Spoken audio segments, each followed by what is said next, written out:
qui se veut une table ronde, une conversation, un débat, pour laquelle vous êtes tous conviés à participer, mais plus spécifiquement autour de cette table ronde, qui est évidemment ronde, comme vous pouvez voir. J'ai le plaisir d'accueillir, on va aller partir du fond, M. Éric Plié, qui est directeur général d'Aurore, qui est une association qui d'ailleurs chapeaute la communauté thérapeutique d'Aubervilliers, 1600 employés, actifs dans la réinsertion, le logement, les gens dans le besoin, la douleur humaine, urbaine, rurale peut-être, mais urbaine surtout, je pense. Merci infiniment d'être parmi nous, Monsieur Plié. Then I speak English. Non, je parle français, mais le docteur Kostas Agat nous vient de Londres. Il est le numéro 2 d'une organisation qui s'appelle Addaction, qui est parmi le tiercé de tête des organismes qu'on appelle statutory en anglais, c'est-à-dire parapublic, je vais dire simplement, en Angleterre, 1400 employés actifs dans l'aide à tout point de vue des populations vulnérables, des addicts en particulier. Dr Agat est un éminent psychiatre et il est membre du Royal College de psychiatrie, comme il faut en Angleterre. Bienvenue, Dr Agat, merci infiniment d'être parmi nous. Le professeur Michel Reynaud, que nous venons d'entendre, qui est un moteur important j'allais dire de la lutte contre les addictions, non, de la lutte pour les addictions, si je puis dire. D'un combat important en France. Sans vous, je crois que beaucoup de choses n'auraient pas eu lieu jusqu'à présent. Soyez-en bénis et remerciés. Merci d'être là ce soir encore. Une partie de votre action a été décrite tout à l'heure. Docteur Mario Blaise, marmottant, le psychiatre, mindful, comment est-ce qu'on dit en français mindful? En pleine conscience de l'addiction et du chemin, et de l'accompagnement au chemin. Et Stéphane Bribard, qui est conseiller municipal du 10e arrondissement et qui est à l'origine, avec d'autres personnes, de la création de la SCMR, salle de consommation à moindre risque, qui a été ouverte en octobre dernier à côté de l'hôpital Lariboisière, dans le 10e arrondissement, et qui permet d'une façon safe en anglais, sûre, à moindre risque, à des addicts qui sont toujours dans la souffrance et la douleur, de venir en tout cas pouvoir consommer en évitant des catastrophes. J'ai visité l'endroit hier, c'est une extraordinaire organisation. Moi, ce qui m'a frappé, c'est 500 personnes par jour. Hein. C'est pas juste 25 personnes ou 50 comme j'aurais parié. Voilà. Donc, nous sommes là pour parler à différentes étapes de ce que c'est que l'addiction.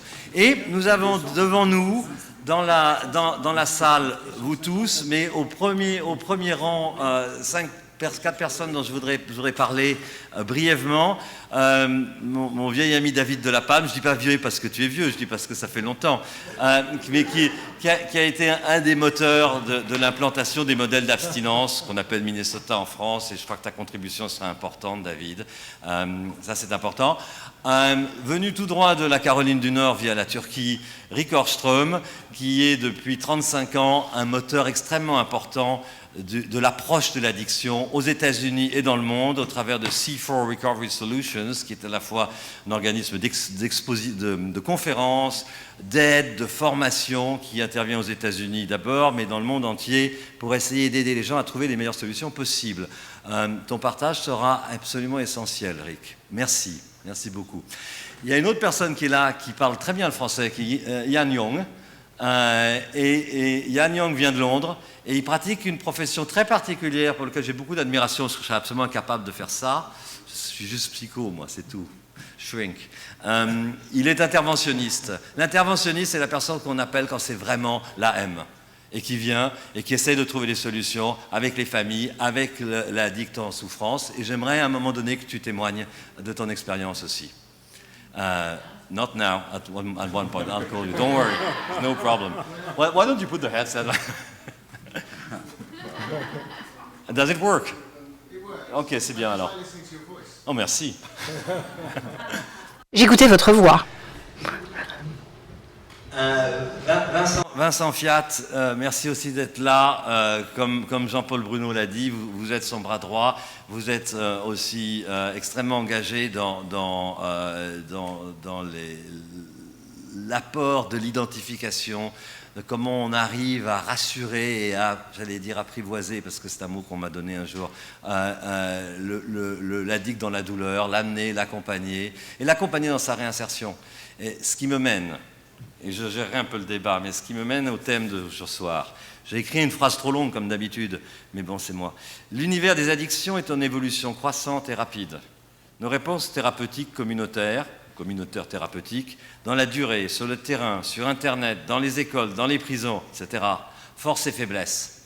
Alors c'est énorme, hein. On va essayer d'aller par touche là-dedans, un peu comme on peut et comme on veut, et essayer de voir où on en est, et essayer de se dire les choses et de partager des points de vue. Mon idée, c'est de partir d'un point de vue du continuum, c'est-à-dire quand on est encore dans la douleur, quand on est encore dans la honte et la peur et le chaos, qu'est-ce qu'on fait? Où est-ce qu'on trouve de l'aide? Où est-ce qu'on arrive à... Parce que l'idée, c'est de ne pas mourir, donc on peut continuer à consommer en essayant de ne pas mourir, et après, qu'est-ce qu'on devient? Donc ça, c'est avant. Puis après, il y a un second volet qui m'intéresse, qui est ce qu'on appelle pendant la prise en charge thérapeutique. Donc l'addict commence à devenir un patient, l'addict commence à devenir... ou à se voir comme un être humain. Il y a des germes, il y a des choses qui commencent, qui sont merveilleuses d'ailleurs, mais qui sont dures. Et puis le troisième volet, c'est que, comme on l'a dit plusieurs fois aujourd'hui, il faut continuer d'arrêter. Et c'est pas facile parce que se posent des problèmes de boulot, se posent des problèmes de maison, se posent des problèmes de parents, d'enfants, d'ex-femmes, de futures femmes, de collègues de travail. Comment revient-on au travail avec une charge de honte et de culpabilité? Comment arrive-t-on à accompagner tout ça? Alors voilà les trois volets, si vous êtes d'accord, que j'aimerais qu'on essaye d'aborder. Est-ce qu'on pourrait attaquer... Stéphane Brivard, je vous demande d'intervenir d'emblée parce que j'aimerais que vous nous expliquiez un tout petit peu ce qui a motivé une équipe, mais un élu d'arrondissement de mener ce combat. Quelle est l'idée derrière? Pourquoi? Et après, on va essayer de faire rebondir un peu la balle. Il faut que j'appuie sur le bouton, c'est ça? Ça marche là comme ça? Ouais. Oui, très bien. Merci à tous et à toutes. Et merci Christophe de me faire commencer, de me jeter à l'eau directement. Un petit préalable tout d'abord, hein, c'est que je suis peut-être le seul vraiment non spécialiste des addictions ce soir. Et en tout cas, je ne suis pas là à ce titre-là. Mais pour d'abord et avant tout parler d'une expérience qui maintenant a commencé depuis bientôt 6 mois dans le 10e arrondissement à Paris, et pas n'importe où, donc je vais revenir un petit peu sur ces éléments-là. Mais pour mettre en perspective le travail qu'un élu local ou qu'un groupe d'élus locaux, le travail qui peut être fait face à des populations qui sont soit des populations d'habitants ou de personnes errantes, et de faire face à des caractéristiques, par exemple, d'addiction profonde, et de voir comment favoriser ou installer des structures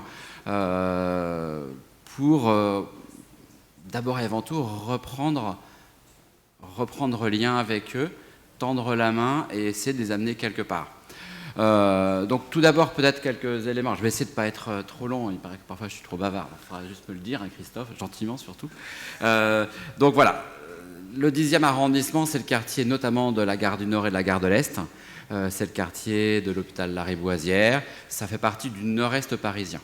Le nord-est parisien est depuis très longtemps une zone de consommation de drogues variées, dans l'espace public notamment, et particulièrement dans l'espace public.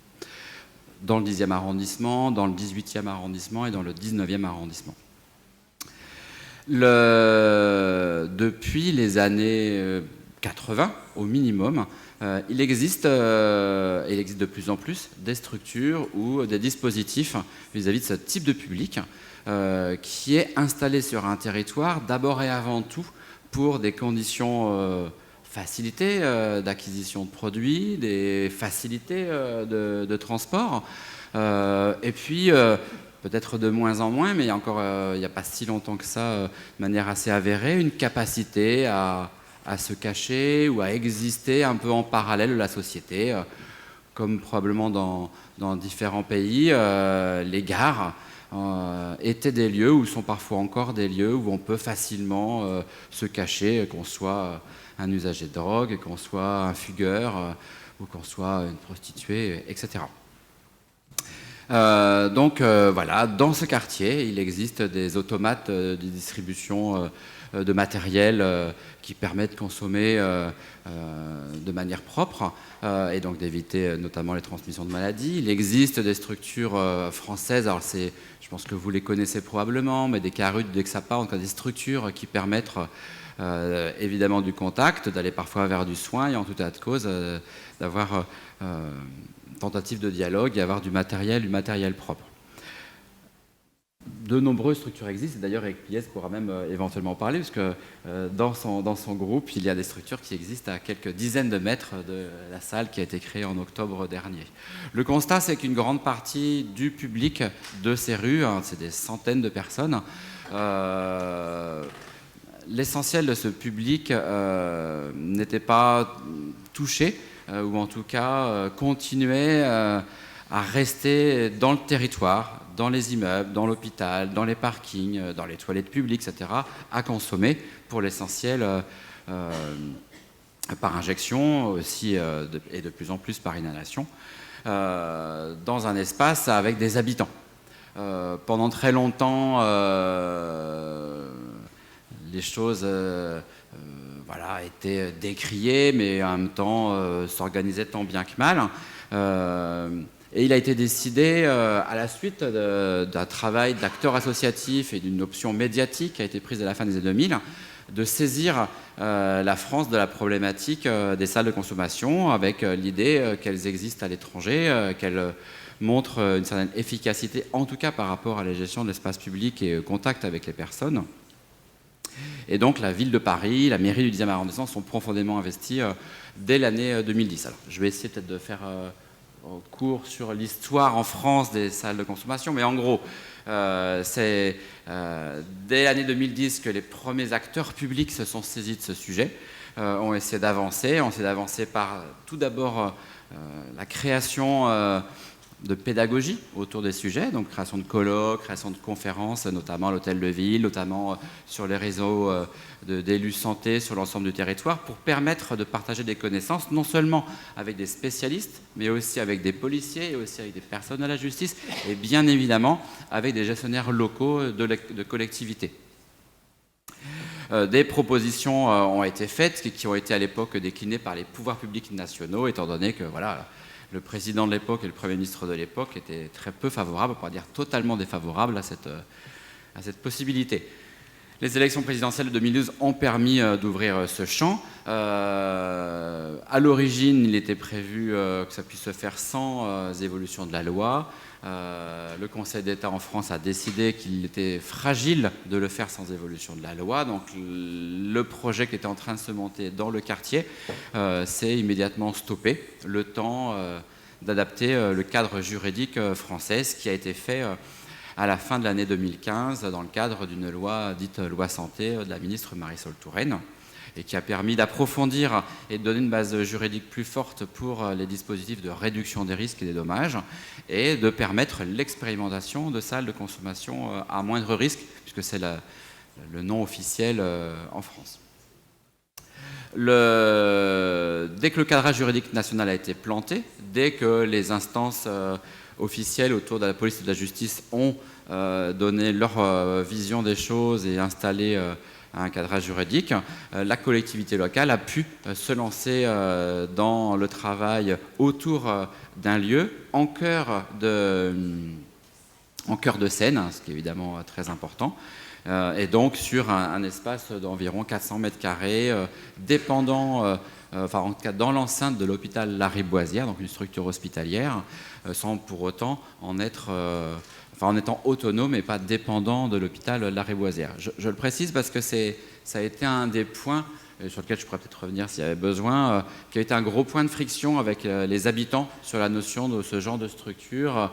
Où doit-elle s'implanter? À l'origine, on avait un projet autour d'une friche de la SNCF liée à la gare du Nord, ce qui avait été décrié par certains, évidemment, avec le fameux syndrome du NIMBY, Not in my backyard, mais aussi parce qu'il n'y avait pas de connotation médicale ou pas de geste montrant qu'il y avait une prise en charge forte des personnes. Donc un lieu a pu être trouvé. Il a fallu quelques mois pour en faire, voilà, le réaliser. Si vous voulez, hein, j'ai amené des petites plaquettes qui vous permettront d'avoir quelques éléments, et on reviendra éventuellement, si vous le souhaitez, pour notamment décrire votre visite sur son mode de fonctionnement. Et voilà. Donc depuis le mois d'octobre, cette structure est ouverte avec un succès pour nous indéniable. D'abord une fréquentation importante qui correspond à la fréquentation des personnes du quartier. Actuellement, on n'est pas sur 500 passages par jour, parce qu'on est en fait plutôt sur 500 personnes, enfin plus de 500 personnes qui sont inscrites à la salle et référencées. Et on est sur un rythme d'environ 200 personnes par jour, sachant que c'est totalement adapté pour l'instant à ce stade. Donc un succès en termes de fréquentation, un succès en termes d'accompagnement des personnes, et pour nous aussi un succès en termes social et en termes médical, hein, puisque cette main tendue par l'intermédiaire de la consommation est pour nous, et c'est aussi un élément clé vis-à-vis de la société, je crois, et des habitants, c'est une capacité à faire se rencontrer un public très désocialisé avec du personnel médical et du personnel social. Je reviendrai éventuellement, si vous voulez, là-dessus.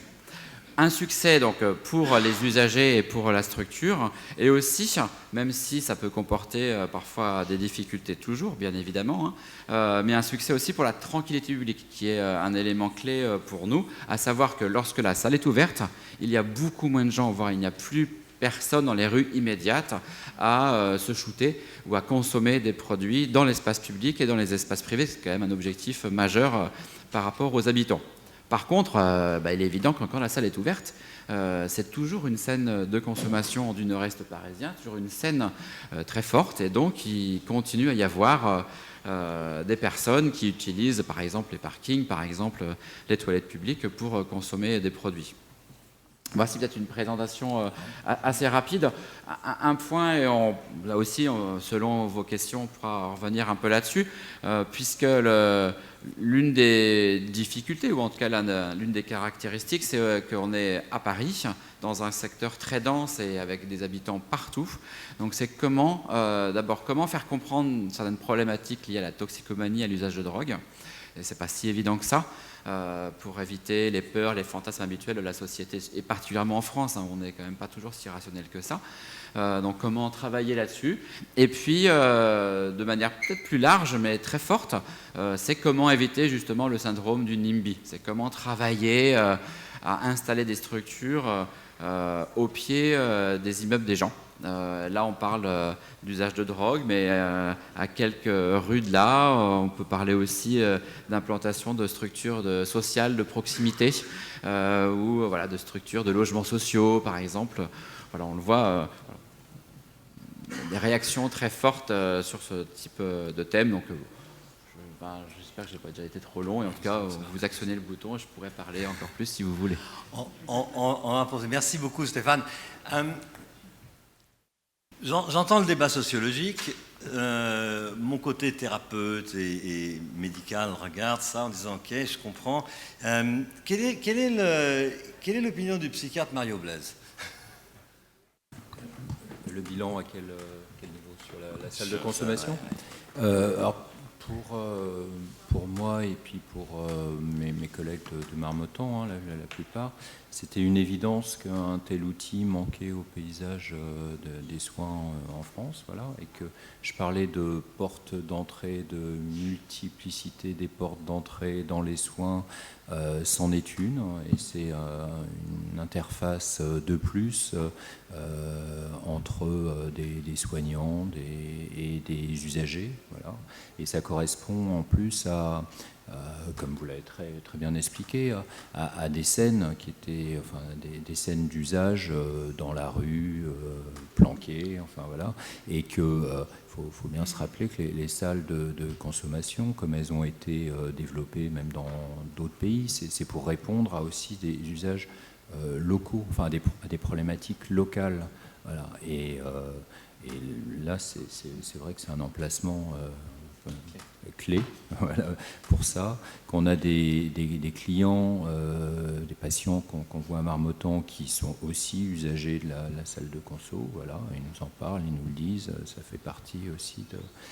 je crois que ça s'est intégré de manière tout à fait naturelle dans le paysage, enfin naturel, presque, ça aurait dû s'intégrer de manière plus naturelle, mais en tout cas, voilà, ça s'est très vite intégré dans notre paysage et dans le mental qu'on avait des soins, en tout cas. Professeur Renaud, je reviens à ce que vous disiez tout à l'heure. Celui-là ne marche pas, il faut que vous partagiez avec Mario Blaise, en fait. Je suis désolé. Tout petit pour deux, alors. Oui, petit micro pour deux. On revient au discours de la population par rapport au discours médical et aux grandes peurs cachées. Qu'est-ce que vous avez à observer vis-à-vis Est-il nécessaire de dire d'abord que j'ai soutenu et que je continue à soutenir ces salles de consommation comme façon de souffrir un peu moins et façon de rencontrer des gens qui peut-être arriveront à vous aider, à vous en sortir. Donc je n'ai aucun état d'âme là-dessus. Et donc j'ai toujours dit, y compris publiquement.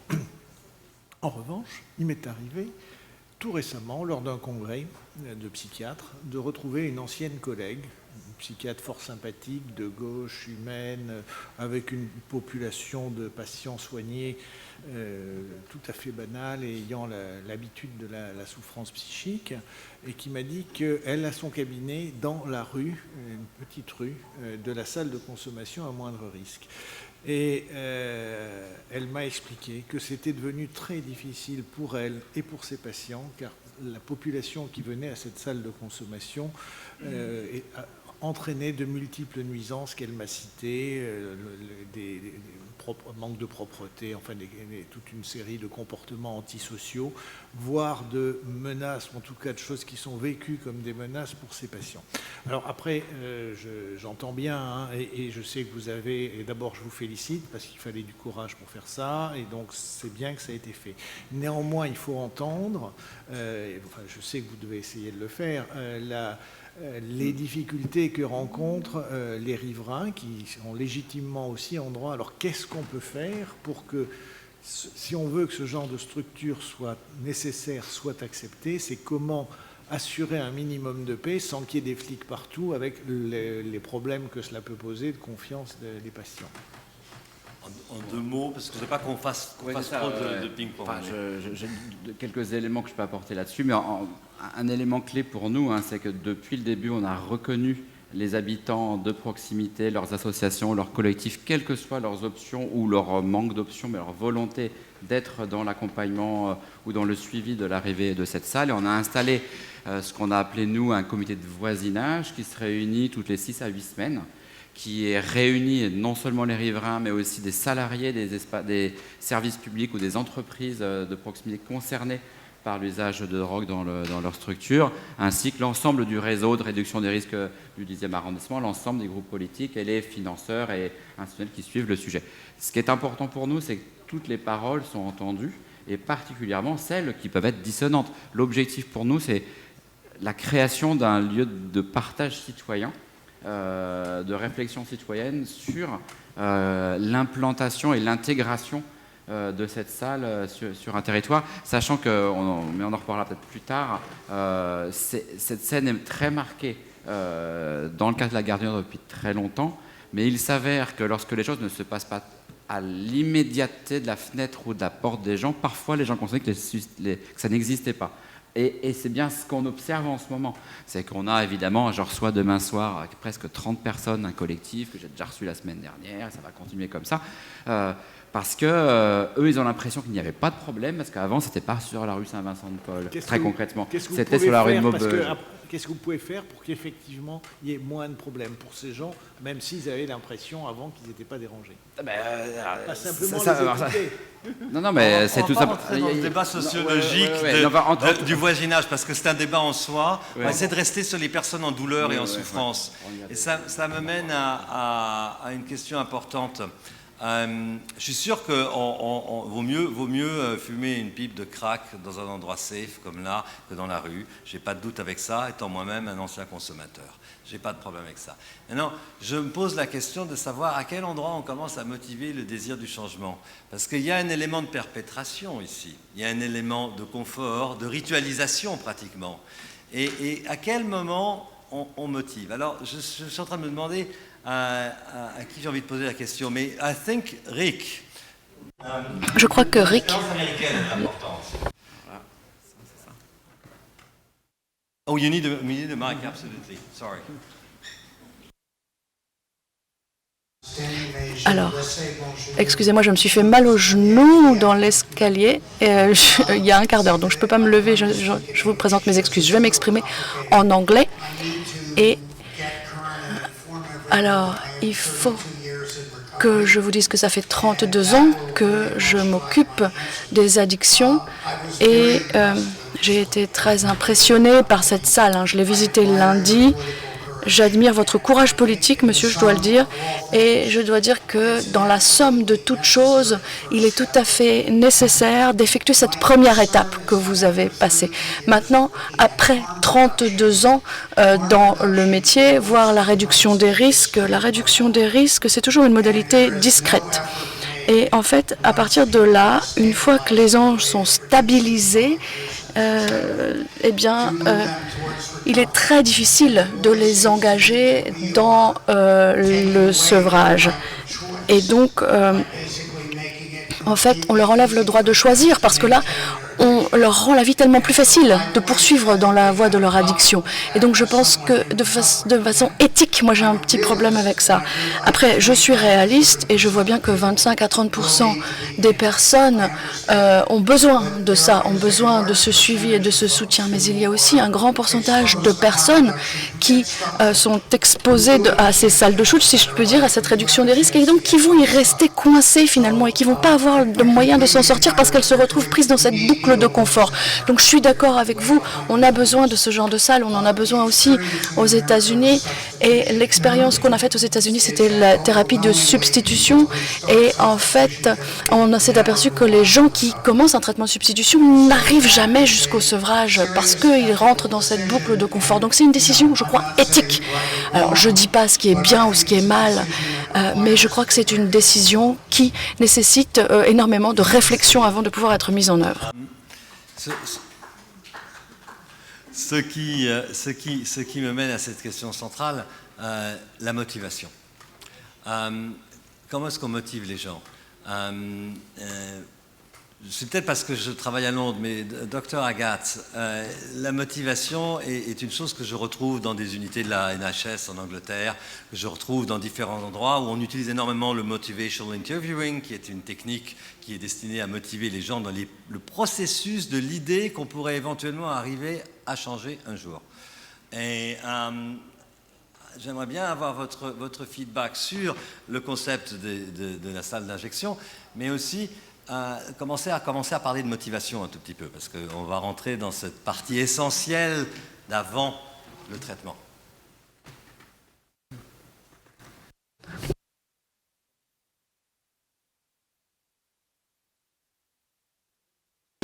Merci. Effectivement, il s'agit d'une décision très courageuse d'avoir ces salles de shoot mises en place que je respecte tout à fait. Alors, ce qui s'est passé au Royaume-Uni au début des années 2000, c'est qu'on a décidé qu'il s'agissait aussi d'une modalité très importante, mais il y a 2 points à prendre en compte. Tout d'abord, l'intégration sociale. Dans quelle mesure on peut accepter ça dans son propre voisinage, comme on a dit tout à l'heure. Ça, c'est très très important, l'acceptation sociale. Et puis le concept également de la continuité des soins, qui a été mentionné par Eric tout à l'heure. Et je crois que ce 2e point est très important, parce que nous existons en tant que spécialistes ou services de l'addiction pour obéir à un principe. Il faut que les personnes puissent dépasser leur addiction véritablement pour survivre. Et donc, évidemment, il faut que les gens ne meurent pas en raison d'une infection ou d'autres pathologies. Et donc, évidemment, tout ça, on ne le dit pas de façon ouverte, mais c'est pour ça qu'on a tous ces services autour de l'addiction. Donc, ces salles de shoot ne donnent pas la possibilité de travailler véritablement avec le public cible. Alors, Christophe, vous avez parlé de motivation. La motivation, c'est un outil qui est très, très, très puissant. C'est véritablement comme ça qu'on peut accéder aux gens. On voit que les gens qui ont un problème d'addiction, eh bien, ils ont tout un passé aussi qui les a menés là. Donc, on peut être clinicien, on peut avoir toute la formation qu'on veut. On ne connaît pas forcément tout cela. Et donc, l'idée, c'est d'avoir une interaction avec les usagers pour leur faire comprendre que vous êtes en empathie avec eux. Je sais ce que vous traversez, mais leur faire comprendre aussi qu'il peut y avoir une façon différente de faire les choses. Peut-être qu'il y a autre chose qu'on peut faire. Et donc le processus, c'est d'essayer d'identifier les petites choses qui peut-être pourraient être des facteurs déclenchants de sevrage pour cette personne qui va entraîner une réussite. Peut-être qu'un jour, peut-être que vous allez voir que quelqu'un voulait devenir astronaute, mais un jour finalement il s'est aperçu que c'était pas possible et donc il a commencé à se droguer. Alors que peut-être si on réussissait à le faire reprendre contact avec son père, avec qui il ne parle pas depuis 20 ans, eh bien ça pourrait déclencher le processus. Donc c'est essayer de trouver le petit facteur déclenchant qui va pouvoir générer la motivation et voir ce qui peut fonctionner pour chaque personne et la faire passer à l'étape suivante. La motivation a quelque chose à voir avec la dopamine, l'addiction a quelque chose à voir avec la dysrégulation de la dopamine. Et je me demande toujours si, quand on trouve des axes motivants, on n'est pas déjà en train de traiter les problèmes de dopamine liés à la pathologie de l'addiction. En parlant de motivation, Éric Plié, dans votre action Aurore, essayant de trouver des solutions de vie à des gens qui sont en souffrance et en douleur, et on parlait tout à l'heure, avant cette conférence, des problèmes de logement, d'hébergement, des problèmes des problèmes qui sont extrêmement réels, concrets et qui sont une peine atroce, parce que quand on n'a pas d'endroit où dormir la nuit, c'est mal barré. Ça semble assez évident. Alors, comment est-ce que vous prenez en charge le retour de l'espoir, et est-ce que là-dedans, la notion d'addiction rentre dans l'équation? Alors, on a Suzy qui travaille directement sur le terrain, il y a d'autres choses, mais au niveau d'Aurore, comment vous voyez les choses? Au niveau personnel, d'ailleurs. Déjà, pour rester dans le débat, nous sommes effectivement voisins de cette salle, puisque, en gros, ça se situe dans le triangle d'or de la drogue à Paris, entre le 18e et le 10e arrondissement. On a donc un CARUD qui est en place là-bas. Ils font deux constats aujourd'hui. Le premier, c'est que eux qui font régulièrement des opérations de nettoyage, ils ont affaire à un quartier qui est plus propre aujourd'hui. Et puis, ils ont moins de visiteurs, mais les visiteurs qui viennent ils vont avoir plus de temps pour s'en occuper. Et du coup, ils vont pouvoir entamer un autre travail avec eux que simplement celui de distributeur. Et là, il y a peut-être un premier élément de réponse, c'est-à-dire que ces salles ont du sens aussi si elles s'incluent dans un tissu partenarial et si du coup d'autres acteurs vont agir à côté de cette salle pour proposer autre chose. Ça, c'est la première chose. Ça se situe aussi, cet endroit, dans un territoire particulier, c'est-à-dire que dans la Goutte d'Or, nous avons Espoir Goutte d'Or, qui est une structure qui a été montée il y a une vingtaine d'années, qui donc aujourd'hui a rejoint Aurore, et qui s'est installé dans ce quartier au moment où c'était vraiment le plus dur, vraiment le quartier le plus difficile de Paris avec la drogue, et en fait qui a travaillé sur des notions de travail communautaire. Ça veut dire que d'emblée, elle a associé à la fois les usagers, à la fois les salariés, à la fois les habitants, à tout un travail de réflexion à travers des outils, des journaux, des assemblées générales, etc. Et ce travail a duré. Et aujourd'hui, Espoir Goutte d'Or et, on va dire, ses usagers a vraiment une place complètement légitime dans le quartier. Et donc je pense que sur cette partie-là du débat, je pense que c'est extrêmement important de voir où on se situe. En contre-exemple, nous avons un autre CARUD à Aulnay-sous-Bois, qui est juste en face de la Cité des Bodottes, qui est le plus gros point d'alimentation de tous les toxicos parisiens, notamment de Paris. Clientèle principalement d'injecteurs, cocaïne et héroïne, à 40% quand même. Et on ne fait que distribuer, et puis évidemment à partir de cette distribution, essayer d'entamer un travail avec les personnes. Mais on se pose la même question, c'est-à-dire que certes, vous avez souligné justement les limites de la salle de consommation, mais aujourd'hui à Aulnay, on n'a aucun outil que celui de la parole et de cette distribution. Donc je crois que la question qui est posée aussi aujourd'hui, c'est pour mettre en place quelque chose qui va accrocher les personnes, quelqu'un l'a dit, c'est de quels outils on dispose et est-ce qu'il ne faut pas élargir cette palette d'outils. Je reviendrai à l'autre question tout à l'heure, si vous voulez. Merci beaucoup. Professeur Reynaud, vous vouliez dire quelque chose? Vous me regardiez. Oui, c'est pas le bon, c'est l'autre. Ah, le petit, pardon. Je voulais dire que vous avez évoqué une question fondamentale. C'est est-ce que le fait d'être dans une zone de confort fait que l'on persiste dans ses consommations? C'est un problème éthique, mais qu'on peut regarder autrement. Je pense que quand on est dans... Ça n'est jamais la souffrance qui a fait, ou en tout cas rarement, le moteur principal pour arrêter ces comportements de consommation. Nos addicts, quels qu'ils soient, peuvent aller jusqu'à des choses qui sont impensables. Et leur produit est plus important que les conséquences qu'ils en ont.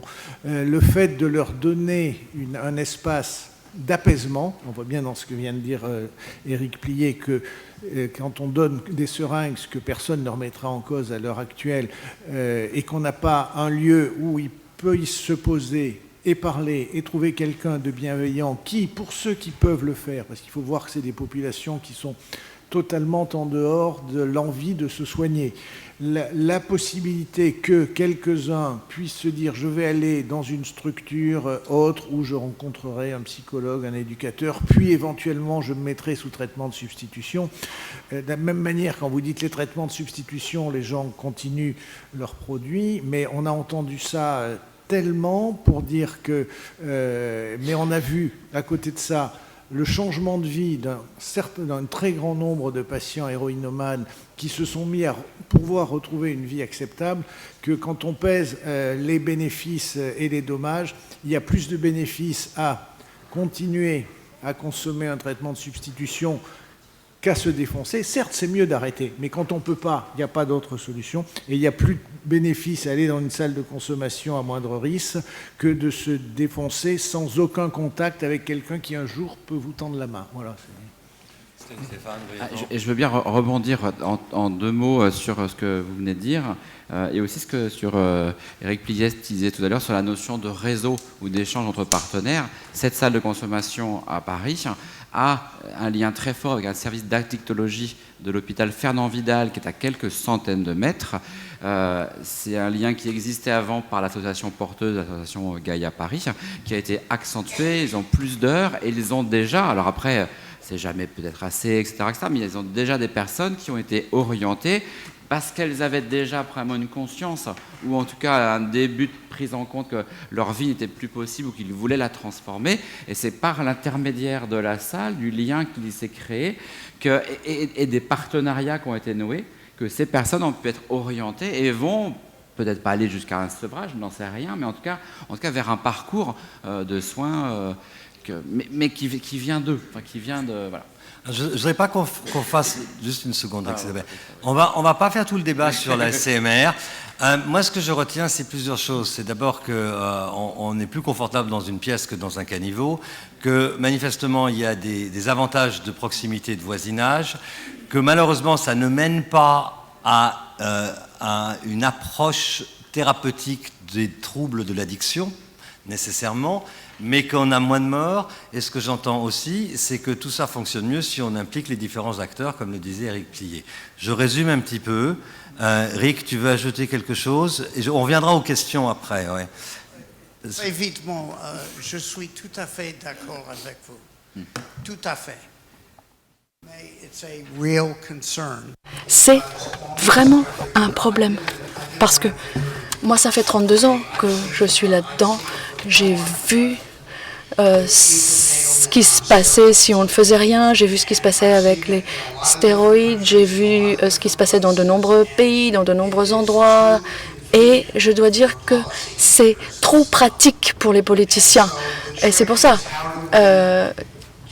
qu'ils continuent. Donc l'idée, c'est de donner aux gens un petit peu plus de possibilités sans essayer de les forcer à arrêter. Je n'ai pas la solution, mais je dis qu'il faut faire attention.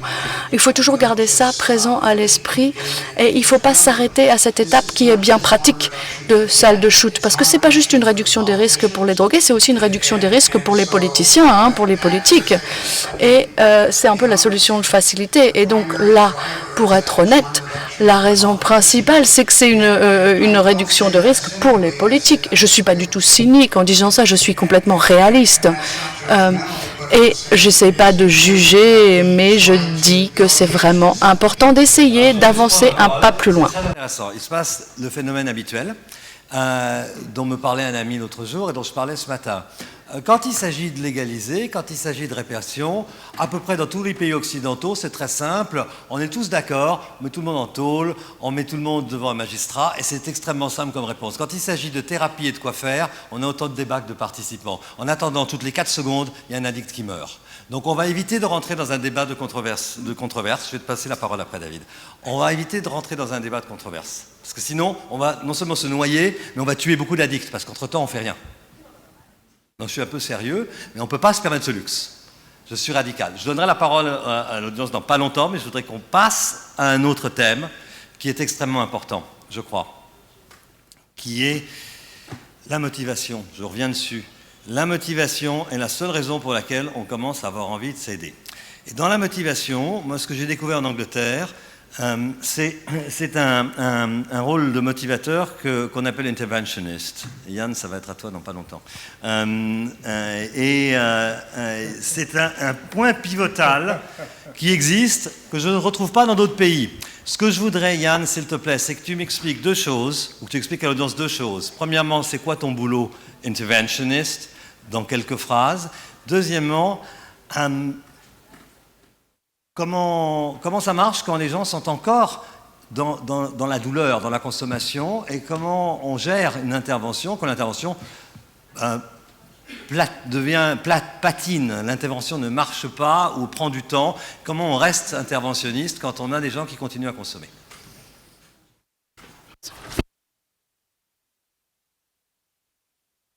Alors, je crois que je peux répondre à tes 2 questions avec une seule réponse. Donc, un interventionniste, en tant qu'interventionniste, mon rôle, c'est de répondre à une famille qui est en crise parce que quelqu'un à qui elle tient ne veut pas céder lui-même. Donc, une mère m'appelle pour son fils, par exemple. Et le fils, lui, il est content, il va dans les salles de shoot, il fait tout ce qu'il faut pour avoir l'impression que tout va bien. Mais les parents s'arrachent les cheveux, les parents ont peur, les parents sont angoissés parce que leur fils qu'ils aiment ne sort pas de la drogue. Donc ma technique, j'utilise évidemment les motivations, les entretiens de motivation avec la famille, je demande au papa et à la maman, que voudriez-vous voir arriver pour votre fils? Et quel est selon vous le scénario le plus positif qui pourrait lui arriver? La plupart des parents, des pères, des mères, des femmes, des filles, ce qu'ils recherchent pour cette personne, c'est que cette personne qu'ils aiment soit heureuse, sans addiction, qu'elle ait un job, qu'elle se marie, qu'elle ait des enfants, etc. Donc ils veulent que cette personne ait une vie de bonne qualité, une belle vie. Et donc, je crois que c'est possible par la désintoxication en résidence, residential rehab. Ça, c'est véritablement quelque chose qui est possible. Mais à partir de ce qu'ils m'ont dit, il faut que je trouve pourquoi est-ce que cette personne continue à boire ou à se droguer tout en continuant à vivre chez lui, chez elle, dans son environnement. Donc je vais voir la famille et je leur demande comment est-ce qu'ils permettent, et pourquoi est-ce qu'ils permettent à la personne de vivre comme ça? Est-ce qu'ils le laissent vivre chez eux? Est-ce qu'ils lui donnent de l'argent? Est-ce qu'ils le tirent de prison à chaque fois qu'il est en prison? Est-ce qu'ils leur donnent la clé de leur voiture pour qu'ils conduisent en ayant bu? Est-ce qu'ils lui l'aident à se procurer de la drogue, etc. Donc j'essaie de voir comment la personne s'en tire finalement avec son style de vie, parce qu'il y a vraiment une chose que je sais, moi je suis aussi un ancien drogué, ça fait que 16 ans que je suis dans ce domaine, donc la moitié de toi, hein, Rick. Mais en tout cas, je sais qu'il n'y a pas, pour moi, il n'y a aucune motivation à m'arrêter tant que les gens autour de moi font en sorte que j'ai tout ce qu'il faut pour que ça continue, vous voyez. Et je vous suis très reconnaissant l'échange d'aiguilles de seringues, ça c'est vraiment quelque chose pour lequel je suis très reconnaissant, parce que c'est grâce à ça que j'ai pas attrapé de maladie, et c'est grâce à des choses positives qui ont été faites au Royaume-Uni. Mais c'est très très difficile aussi d'arriver à l'abstinence, d'arriver à décrocher.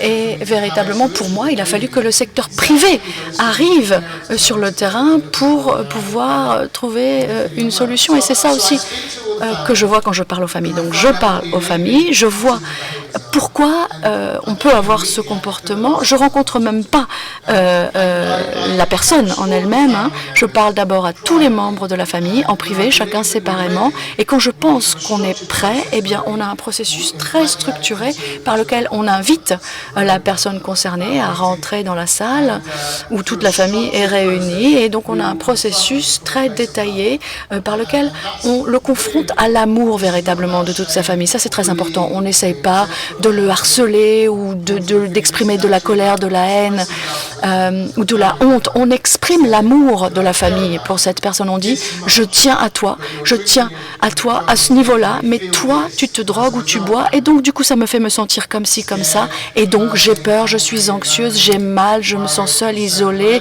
je m'inquiète pour toi, etc. » Donc on exprime, la famille exprime cette énergie d'amour, et la personne, on essaye de faire ça tôt le matin, hein, pour qu'il soit encore à peu près clean, et donc pour la première fois, la personne va se rendre compte que son addiction affecte les gens qui l'aiment et les gens qui l'aiment. Et donc, à partir de ce moment-là, quand on comprend ça, eh bien, la plupart d'entre eux acceptent la main qui leur est tendue, et puis ils vont en cure de désintoxication tout de suite. S'il y a une résistance, encore à ce point-là, ça arrive, hein, eh bien, j'utilise tous les points dont on a discuté avec la famille précédemment, et je menace la personne de lui retirer toutes ses béquilles. Par exemple, la mère lui dit « je vais plus te loger », le père lui dit « je vais plus te donner d'argent », le frère lui dit « je vais plus aller te sortir de prison », la sœur lui dit « je vais plus te prêter les clés de ma voiture », etc. « Je vais dire à ton boss que tu bois au boulot », etc. Donc pour véritablement enlever toutes les choses positives que cette personne percevait, qui lui permettaient de poursuivre son addiction. Et à ce moment-là, en général, la personne, parce que je crois que en fait la motivation c'est le plaisir et tout ce qui les éloigne de la douleur, alors que là on essaie de leur faire comprendre que ça va être vraiment dur, que ça va être vraiment très très difficile, et donc on leur fait ressentir la peur sans arriver jusque là bien sûr, et donc à ce moment-là la personne comprend que c'est la famille, que la famille a compris véritablement ce qui se passait. Et en général, à chaque fois, moi, je pleure parce que c'est véritablement un moment de révélation quand on voit que l'esprit de cette personne victime d'addiction le quitte et que véritablement, il redevient la personne qu'il devait être. Et là, on a vraiment une révélation, le moment où la personne accepte cette addiction, et puis c'est à ce moment-là qu'on peut l'envoyer en cure de désintoxication. Voilà, merci. Docteur Blaise, Marmottan, vous recevez les gens, vous avez parlé des familles. Quel est votre point de vue sur le message assez clair de Yann Young sur cet aspect de l'intervention qui semble brutal certaines fois, j'en étais le témoin, mais qui semble aussi extraordinairement pleine d'amour à la fois, de paradoxe.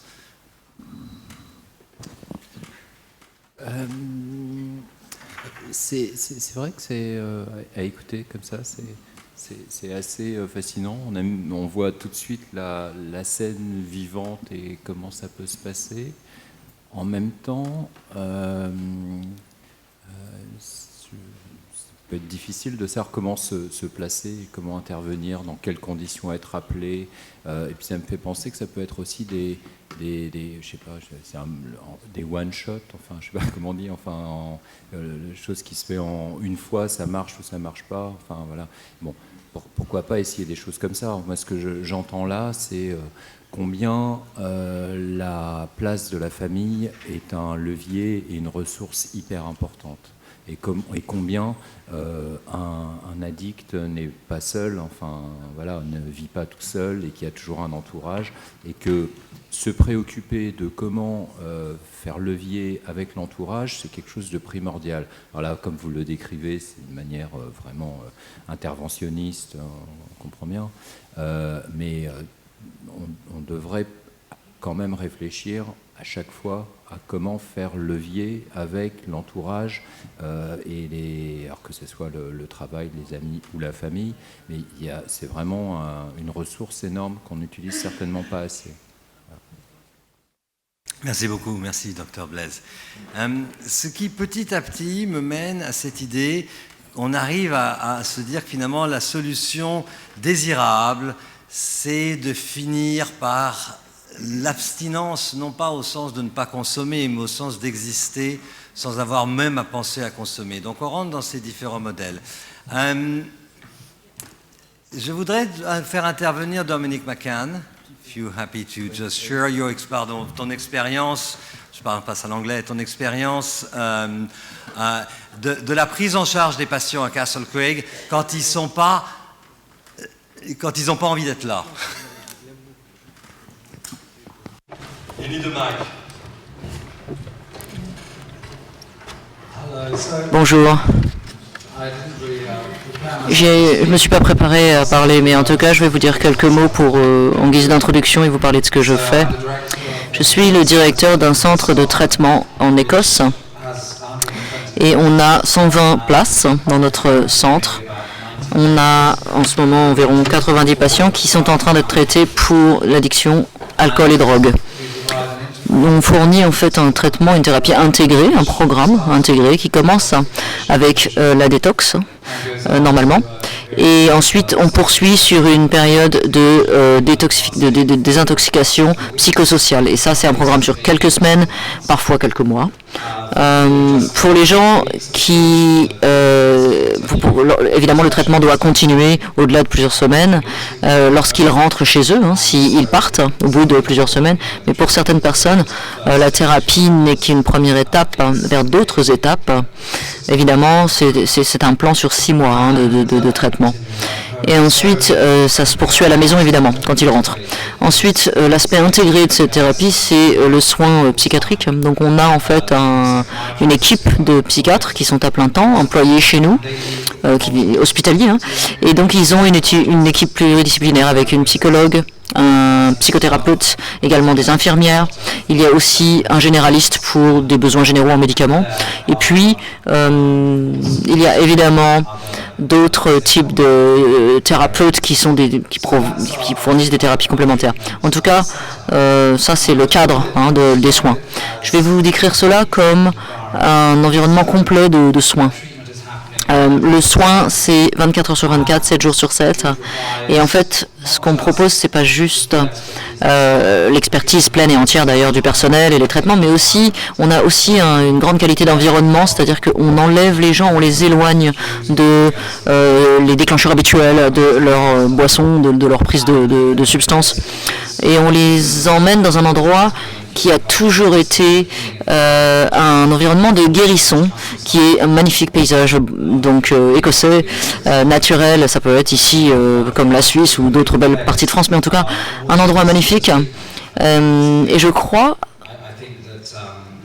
que on publie en fait nos études et j'ai l'impression, et je pense qu'on a un taux de succès qui est assez haut.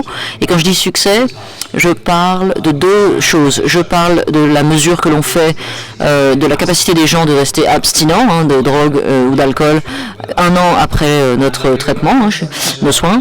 Et aussi on mesure la réduction dans la sévérité d'autres problèmes. Donc c'est une amélioration générale que l'on mesure et on trouve que 90% des gens qui ont été soignés chez nous ont une amélioration selon certaines échelles et scores. Enfin, en tout cas, on a 50 à 70% d'abstinence à 1 an, à 1 an après le soin.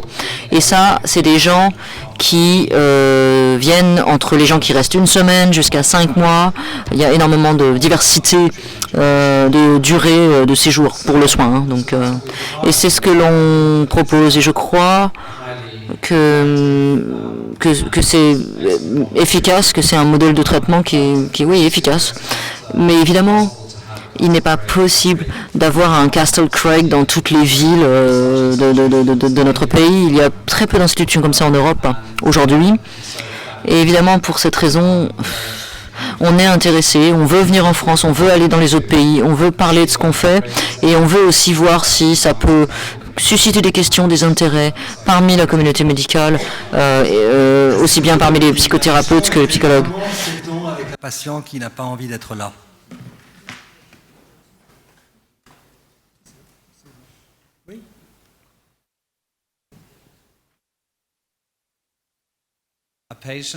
Un patient sous contrainte qui ne veut pas être là, on ne peut pas les forcer à rester parce qu'on ne prend pas, on ne peut pas accepter quelqu'un qui, par exemple, si jamais, il faut qu'il vienne volontairement, par exemple d'une unité psychiatrique, mais il faut qu'il reste de façon volontaire et non pas contrainte. S'il pense partir, certains de nos patients, on leur recommande de ne pas partir évidemment, et là on va organiser quelque chose comme une intervention informelle à l'intérieur de la communauté, et c'est une opportunité pour les autres patients de parler à ce patient qui veut partir dans un environnement contrôlé avec quelques psychothérapeutes et puis des membres du personnel pour qu'ils puissent parler des raisons pour lesquelles il veut partir et justement susciter cette discussion.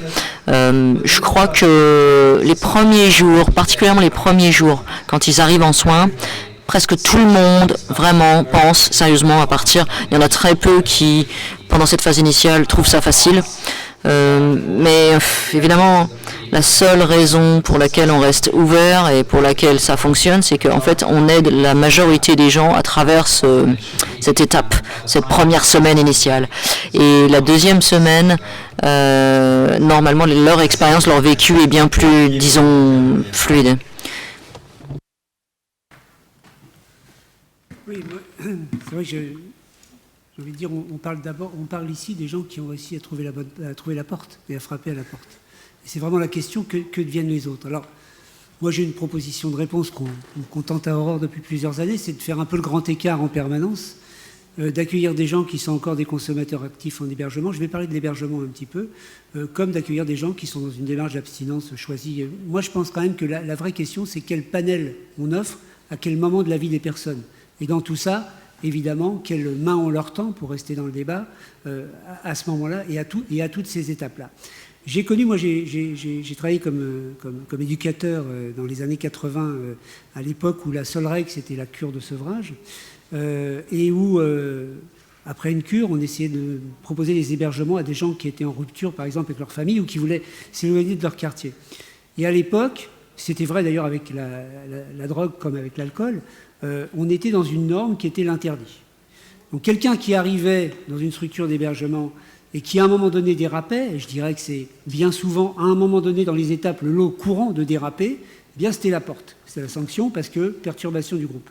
Et on a encore ces réflexes-là, en tout cas en France, on les a encore parce qu'on trouve par exemple avec le 115, le numéro d'appel d'urgence pour trouver un hébergement, des gens qui finissent par être blacklistés des centres parce que trop consommateurs, trop agités, etc.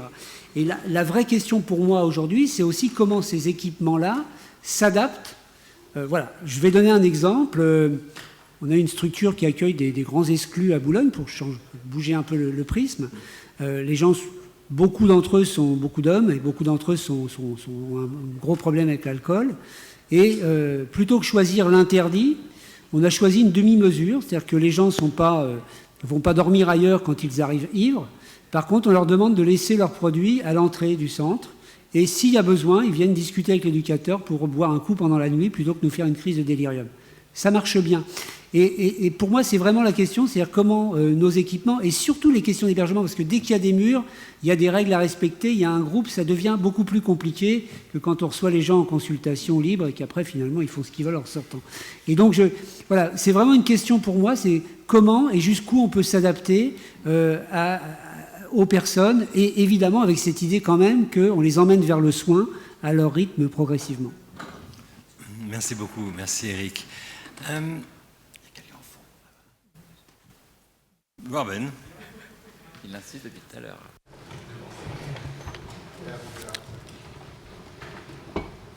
Merci, je suis Robin Lefebvre.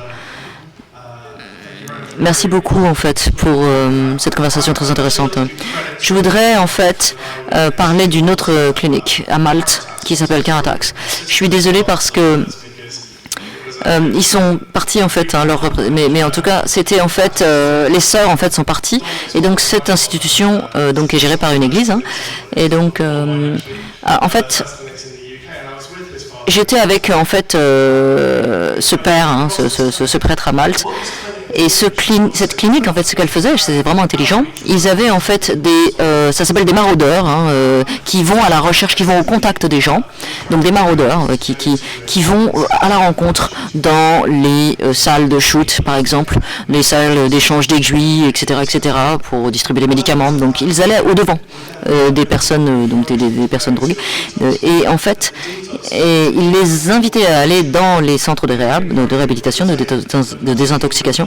Et disait c'est la 3e fois que vous allez dans une cure maintenant et donc peut-être que vous avez besoin davantage. Peut-être vous pouvez nous aller dans notre foyer, Et donc ils avaient également des unités, des services un peu partout dans les prisons, dans divers endroits. Et c'était vraiment très intégré et c'était une seule organisation. Et ce qui était vraiment intelligent, c'était que si quelqu'un en fait replongeait, comme ça arrive, hein, après une cure ou après peut-être un soin secondaire, alors il retournait dans le parc, il retournait à la rencontre de cette personne en disant est-ce que vous avez pensé finalement retourner dans notre vous avez pensé que vous pouviez revenir dans notre salle, et donc en fait d'une certaine manière, il y avait eu un fractionnement. C'est-à-dire que les gens qui travaillaient à l'intérieur des salles d'échange d'aiguilles, des salles d'injection, pas tout le monde, mais en tout cas certaines personnes, il y a des gens, la semaine dernière, j'ai rencontré un professeur d'addictologie qui m'a regardé en plein dans les yeux, et ça fait maintenant 25 ans hein, que je suis en rémission, mais il m'a dit, mais évidemment Robin, tu sais qu'il y a des gens qui vont jamais être abstinents, il y a des gens il y en a qui ont beaucoup de succès, puis il y en a d'autres non, et je me dis, mais rien que en suivant ce qui se passe dans les médias, il y a des gens qui vraiment, là, c'est possible hein, de complètement d'arrêter quoi. Et donc il faut toujours qu'on se souvienne, je crois qu'on garde à l'esprit que c'est l'objectif, c'est ça, c'est l'abstinence. Et quand on travaille en fait dans un centre, dans un échange d'aiguilles, dans un parc, en essayant d'encourager les personnes addictes à venir, et alors évidemment il y a beaucoup de chemin à faire, mais je crois qu'il faut jamais que l'on perde de vue cet objectif. Et c'est exactement ce que fait cette organisation à Malte. C'est pour ça qu'ils ont autant de succès, c'est parce que tous leurs différents types de soins, tous ont les yeux rivés là-dessus, sur ces objectifs. Et j'aimerais que ce soit possible pour nous, parce que mon travail, c'est dans une clinique qui est basée sur l'abstinence. Hein, on est résidentiel, hein, on propose la désintoxication de façon traditionnelle, mais ce que j'aimerais, c'est que, par exemple, des art thérapeutes sortent et travaillent dans ces salles de shoot, par exemple. Et vraiment, de façon à avoir l'expérimentation de qu'est-ce qui se passe, de proposer aux gens un peu de vécu, par exemple, peut-être avoir un peu de sécurité. Et puis dans ces salles de shoot, finalement, aller les trouver et puis leur dire, mais venez nous voir. Et puis regardez, il y a des gens qui sont abstinents depuis 12 mois, depuis plus. Je dis pas que ça n'arrive pas, mais j'ai la sensation que finalement, il y a comme une division. Et je crois que c'est dommage, parce que je crois que ce qui caractérise cette clinique à Malte, c'est que c'est un très bon modèle d'un idéal. Et comment est-ce qu'on peut vraiment marcher main dans la main entre nos institutions. Merci.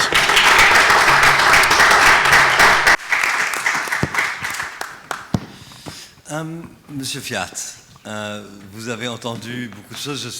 Je vois le DVO, la philosophie de DVO, pour lequel j'ai de profonds respect, et qui vient après toute cette chaîne. Comment vous entendez ce débat et quelle est votre réaction? Moi, je trouve qu'on a beaucoup de chance de vivre dans un pays où il y a plein de solutions. Je trouve que la réduction des risques est extraordinaire. Nous, à l'EDVO, on accueille des gens qui ont essayé de réduire leur consommation.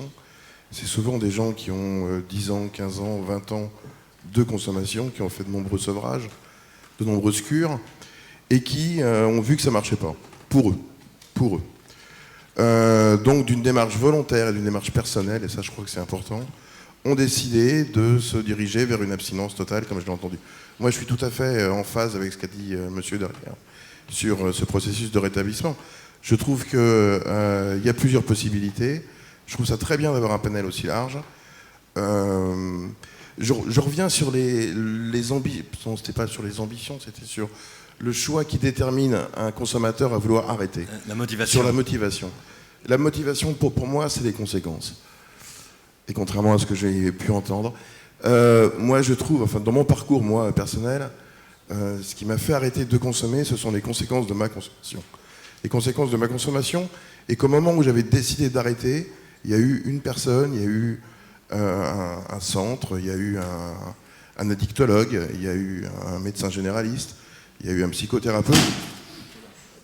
Il y a eu un psychothérapeute qui était là pour me dire oui, il y a une possibilité, tu peux arrêter, et tu peux arrêter en allant dans tel endroit. Moi, c'est ça qui, pour moi, est important. Mais véritablement, les conséquences ont une importance. La personne, les salles de shoot, justement, il y a moins de conséquences. Pour moi, c'est un problème. C'est un souci. Merci infiniment, Vincent Fiat. Je voudrais juste donner la parole à Jean-Maxence Granier, parce qu'on va parler du traitement sans traitement en 2 secondes. De qu'est-ce qui se passe quand on va voir personne et qu'on va dans une salle où il y a d'autres gens. Et on peut poser toutes les questions que tu veux.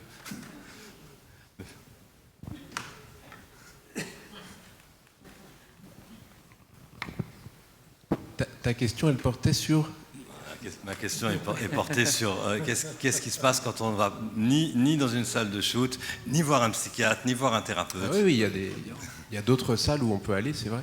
Ce sont celles-ci. Absolument. Non, ce que je voulais revenir dans l'esprit de la dernière personne qui a pris la parole. Dans notre conversation, il y a deux images de lieux qui ont surgi. La salle de consommation supervisée du 10e et puis le riant Cottage Treatment Center dans la campagne écossaise.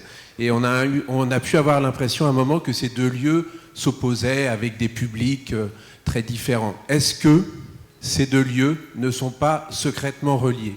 Et est-ce que ces 2 lieux ne permettent pas à des dépendants, à des sujets de s'emparer ou de se réemparer de leur vie de façon certainement très différente, mais avec des similarités? Et est-ce que le rôle des gens qui se préoccupent de ces questions, c'est dans l'esprit de ce qui s'est dit auparavant, c'est d'arriver à ce que ces lieux se conjuguent et permettent des parcours et des dynamiques qui vont de la réduction des risques à... effectivement des solutions, et parmi lesquelles évidemment la question de l'abstinence ne serait pas exclue mais proposée comme une piste intéressante, documentée et dont beaucoup de gens peuvent témoigner. Est-ce que notre enjeu c'est pas d'arriver à ça? Et pour moi, deuxième idée, et je vous laisserai y répondre, est-ce qu'il ne faut pas transformer d'une certaine façon, là je vais être un petit peu caricatural, notre société en vaste salle de consommation supervisée, c'est-à-dire dans lequel on ne fait plus simplement confiance à la loi et à l'interdit pour avancer, puisque la salle jouit d'une sorte d'extraterritorialité juridique, même si c'est au nom de l'expérimentation, puisque selon la loi de 70, normalement, les gens qui sont là commettent un délit. Et est-ce que cet enjeu-là n'est pas important? Est-ce que l'enjeu d'inclure le champ social, là je prends l'image du quartier, mais plus globalement l'ensemble du champ social sur les questions d'addiction n'est pas au centre, et puis surtout de considérer l'addict comme un sujet, malgré son aliénation plein et entier, et qui est capable de faire des choix, soit pour ne pas attraper le sida, ou ne pas... avoir un abcès supplémentaire et consommer dans des conditions moins indignes, soit d'aller vers un chemin de rétablissement. Merci. Il y a énormément de similarités dans vos 2 interventions. On va regrouper. Professeur Reynaud. L'expérience clinique m'a appris qu'il n'y avait pas une solution et qu'elle pouvait même varier pour les gens selon les moments. Et donc il y a une grande humilité, et alors peut-être que nous aurons du mal à nous entendre, mais je ne crois pas qu'il y a une seule réponse qui soit la bonne. Je pense qu'il y a une réponse à un moment donné pour une personne, et qu'il faut avoir une palette qui lui permette de s'accrocher avant d'être accroché par quelqu'un. On évoquait tout à l'heure, pour moi, l'addiction, ça a quelque chose d'une maladie de l'amour, en tout cas d'un besoin d'amour et d'un besoin de revalorisation. Et il faut à un moment trouver ça. C'est ce qu'apportent les groupes d'entraide, c'est ce que peuvent apporter les thérapeutes, c'est ce qu'apporte la famille, ce qui explique l'efficacité des stratégies qui montrent que l'on est aimé, mais on ne peut pas l'entendre comme ça tout le temps et au bon moment. Donc il faut avoir la possibilité, et la possibilité, ça peut être une salle de conso, ça peut être un lieu d'abstinence, ça peut être un groupe, ça peut être un thérapeute. Il y a vraiment tellement de solutions. Alors c'est plus compliqué à manier que l'idée qu'il y a une seule chose qui marche, mais si on veut en sauver le plus possible, il faut avoir la palette la plus large possible auquel chacun peut s'accrocher, enfin chacun des addicts peut s'accrocher au moment de son histoire. Merci professeur. Docteur Agathe, la palette anglaise par rapport à ce que vient de dire le professeur Reynaud. Merci beaucoup. Je voudrais juste faire part de quelques pensées. Je ne suis pas sûre si on est différent en Grande-Bretagne, mais je ne suis pas sûre que ce soit typique en Grande-Bretagne, mais en tout cas, on travaille là-dessus. Dites-moi de me taire si je suis en dehors du sujet, mais on a discuté beaucoup de la façon dont on pouvait nous assurer que les personnes dépendantes auraient des opportunités, des chances en tout cas, de survivre et puis d'arrêter, bien sûr.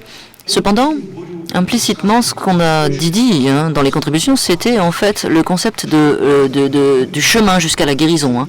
Donc ce qu'on a, par exemple, John Smith, qui vient en contact avec le système, par exemple, ça pourrait être par exemple une salle de shoot, ou ça peut être un généraliste, un dentiste. Bon, en tout cas, vous avez des gens qui viennent au contact de possibilités. Cette personne, mettons, est prise par la main. C'est très important ce qu'on fait dans ce cas-là. Et en fait, peut-être que cette personne, graduellement, va réussir à aller et atterrira peut-être en Écosse ou peut-être à Malte, à un endroit comme ça. Et ils vont pouvoir avoir le soin complet. Mais en tout cas, ce que je décris, en fait, c'est justement le cheminement vers la guérison, vers le soin. Et comment est-ce qu'on peut finalement mettre le premier pas dans quelque chose qui est une abstinence qui peut être tellement élusive, qui peut être tellement un but très lointain et brumeux. Donc le cheminement vers le soin, mettons, on dirait que c'est une excellente idée, bien sûr, mais on commence à se dire...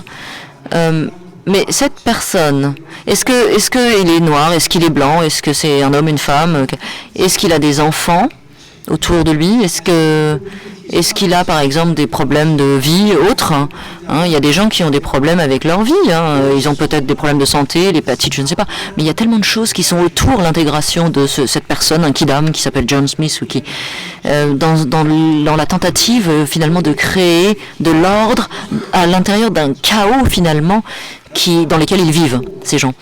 Donc la pensée, c'est que ça peut être en fait trop simplifié de proposer un modèle. Dans mon esprit, c'est pas juste une question c'est pas important de savoir si c'est une question, il y a un modèle et est-ce qu'on va dans ce modèle ou dans un autre, un tel cheminement et d'où on part. Dans mon esprit, ce qui est important, c'est ça. C'est peut-être quelque chose de pragmatique, mais c'est peut-être l'expérience en Grande-Bretagne. Si vous entendez quelqu'un qui vous parle, qui vous dire, tiens, je suis en contact avec un enfant de 5 ans. Cet enfant, vous avez cette responsabilité envers cet enfant, et qui est la même responsabilité que vous avez vis-à-vis de vos usagers. Vous ne pouvez pas faire semblant que vous n'avez pas entendu ce qu'on vous a dit, parce que peut-être qu'il faut, par exemple, si un enfant est en danger, informer les services sociaux. C'est quelque chose d'important, c'est la notion de responsabilité. Et c'est nouveau un peu dans notre agenda, en tout cas, quelque chose de très important. On a un peu des garde-fous, on a la question de responsabilité, de partage d'informations maintenant. Si on pense qu'il se passe quelque chose de pas bien avec un usager, par exemple, quelque chose de... Même, évidemment, on a de la confidentialité. On fait attention à la confidentialité, c'est un droit pour les gens. Mais avec toutes les enquêtes qu'on fait sur les études sur les gens qui meurent, etc., enfin, il y avait quelque chose, les gens ne se parlaient pas entre eux, et c'est souvent ce qui donne lieu à des catastrophes. Et donc le partage d'informations est quelque chose de très important et qui est de plus en plus important. Je ne sais pas, si peut-être que ça peut se passer entre les salles de shoot et autres foyers, mais en tout cas, on a cette idée qui est que la première responsabilité finalement d'un praticien pour servir de garde-fou, évidemment qu'il y a une confidentialité, mais c'est de partager l'information. Et il y a une troisième chose que j'aimerais, qui est un concept qui est arrivé, c'est le concept de la curiosité professionnelle. Si vous entendez qu'il y a quelque chose qui ne se passe pas bien dans la vie de quelqu'un et vous pensez que c'est quelque chose d'important, vous ne pouvez pas faire semblant de ne pas le savoir. Il va falloir explorer. Et c'est vraiment un énorme moteur. Et dans la législation britannique, c'est ce qui se passe. Et c'est venu parce que les gens ont entendu des choses et n'ont pas pris fait et acte. Et donc, mais en tout cas, ce que je suis en train de dire, en bref, c'est que mon impression, c'était que collectivement, notre réponse, on a des concepts, des modèles pour traiter l'addiction. C'est quelque chose de standardisé, de normalisé, on va dire. Mais ce que j'essaie de dire, c'est que l'agenda est bien plus compliqué que ça, plus complexe, comparé à ce qu'il y avait 15 ans avant, parce que nous avons... on s'est développé, on a eu d'autres problèmes, on a aussi d'autres responsabilités qui nous incombent. Mais je pense que, au fond, on va y arriver, même si c'est de plus en plus complexe. C'est évident que si vous entendez la contribution de chacun ici, c'est évident, on va y arriver. Merci beaucoup, Dr Agathe. Merci. L'heure tourne. On est en train de transformer l'addict en patient dans notre débat, donc je ne suis pas trop loin quand même de mon petit fil rouge. Enfin, j'essaie de me rassurer avec ça. Il y a un lieu où on trouve beaucoup d'addicts, non pas parce qu'ils se réunissent, mais parce qu'on les y met. Ça s'appelle la prison. Parce que c'est le fruit de choix politiques sur lesquels je suis supposé ne pas en avoir une opinion, mais j'en ai une. Anyway. Quid des prisons? Qu'est-ce qu'en France il se passe? C'est un lieu où on peut faire des choses. Alors en Angleterre, on a Rapt qui est le plus gros centre de traitement en Angleterre, c'est dans les prisons pratiquement. Ils n'ont pas beaucoup le choix, puis il n'y en a pas grand-chose à foutre là-bas, donc j'ai pas mal de collègues qui ont travaillé là-bas, dans différentes prisons. Ils sont tous revenus avec la même chose, c'est que de toute façon on a un peu de temps à perdre, donc autant essayer de suivre le système de réhabilitation de Rapt. Enfin, j'entends plein de choses contrastées d'Ex-Tolar que je connais aussi. Qu'est-ce qu'on fait en France? Comment ça se passe? Est-ce qu'il y a une idée?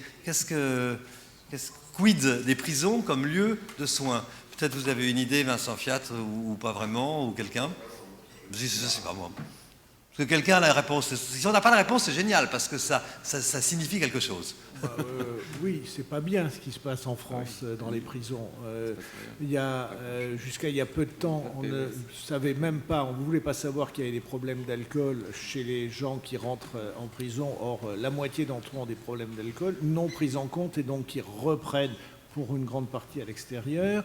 Du fait du sida, il y a eu un certain nombre de structures pour la lutte contre la toxicomanie devenue.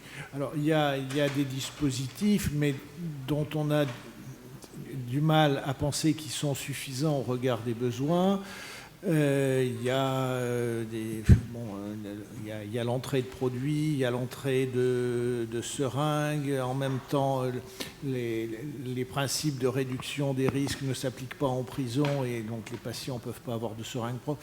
C'est un peu un lieu dont on ne veut pas trop entendre parler et où les gens, à mon avis, mais j'y travaille pas, il y en a qui le font et qui le font très bien, mais j'ai pas l'impression que la réponse soit à la hauteur des besoins, et les plus malades et les plus en difficulté sont soit là, soit dans la rue, et c'est là qu'il y a le moins de réponses. Le schéma anglo-saxon, c'est que comme on met tous les petits consommateurs de drogue en prison, on finit par se dire, puisqu'ils n'ont rien à faire là-bas, on va les traiter, et on fait des programmes de psychothérapie extrêmement actifs. Rick, do you want to share about prison a little bit in the... Nous parler un peu de ce qui se passe aux États-Unis, en Grande-Bretagne, sur les prisons, de façon à ce qu'on compare le modèle, juste en 2 mots. Oui. Effectivement, en prison, en Amérique, je crois que la plupart des systèmes aux États-Unis sont en prison. Et d'abord, il faut qu'on se souvienne qu'en Amérique, l'industrie des prisons est énorme. C'est quelque chose de privé, hein, ce sont des prisons privées, une industrie privée qui a beaucoup d'intérêt pour ses clients, enfin ses usagers. 80% des prisonniers sont justement des gens qui ont commis des crimes non violents, mais des crimes liés à la drogue. Donc en fait, la façon dont ils remplissent leur prison, c'est en s'assurant que ça continue, parce que 60% en fait de ces 80% retournent en prison s'ils n'ont pas de soins efficaces en prison. Donc en fait, il y a deux choses. La première chose, c'est de donner des services qui sont absolument inadéquats, hein, qui sont seulement des services d'apparence, quoi. Et la deuxième chose, ils votent régulièrement augmenter le financement pour la prévention, parce que la prévention en Amérique, tout le monde sait que ça marche absolument pas et qu'elle est inefficace. Donc en fait, on fait tout plutôt que de les soigner, justement, et pour que les prisons soient toujours pleines. Donc en fait, on vote pour que l'argent parte dans des financements qui soient finalement dilués dans la prévention. Les meilleurs services dans les prisons que je connais, c'est RAPT en Grande-Bretagne. Je ne crois pas qu'il y ait beaucoup de gens à qui j'ai parlé qui soient contre cette idée-là. Je crois que c'est le meilleur exemple dont je peux parler, hein, pour les prisons. Il y a probablement quelque chose, une réflexion à mener sur le plan national français, qu'on ne va pas faire maintenant, mais le contraste est énorme. Eric ? Aurore est une association qui a 145 ans bientôt et qui est née, s'appelait au départ la Société pour le patronage des libérés. Donc la prison est inscrite dans les gènes de cette association, du moins pas la prison, mais du moins le travail envers les personnes libérées de prison. Donc on continue avec ça, et je crois qu'un des éléments essentiels, c'est évidemment la préparation de la sortie, et évidemment on va tous déplorer que la préparation elle est mal faite.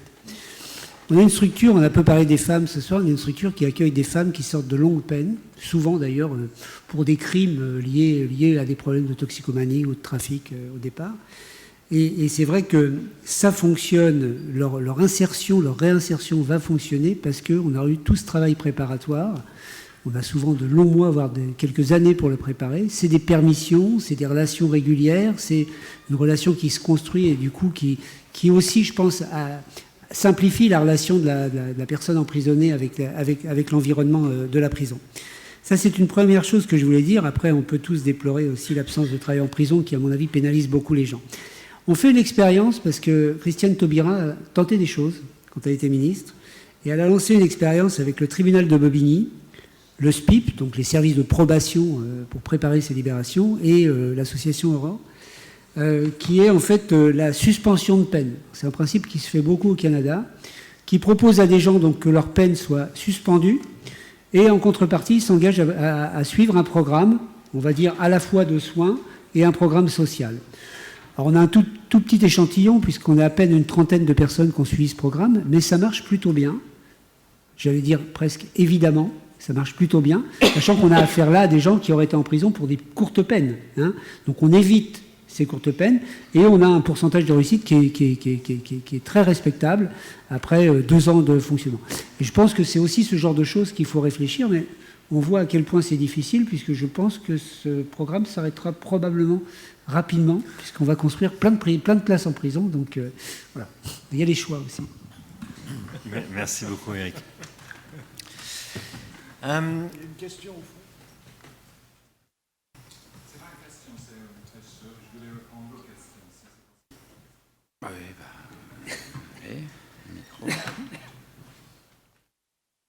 Un micro. Il faut un micro ici.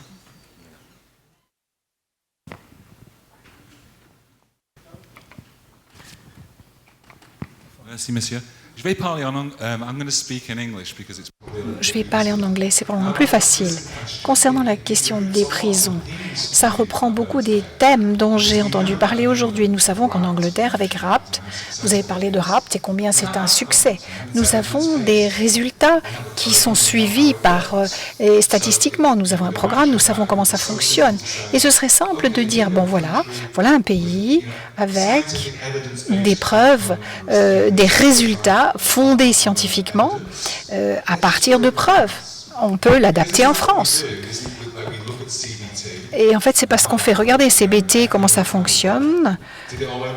Et puis on dit, on va le faire partout.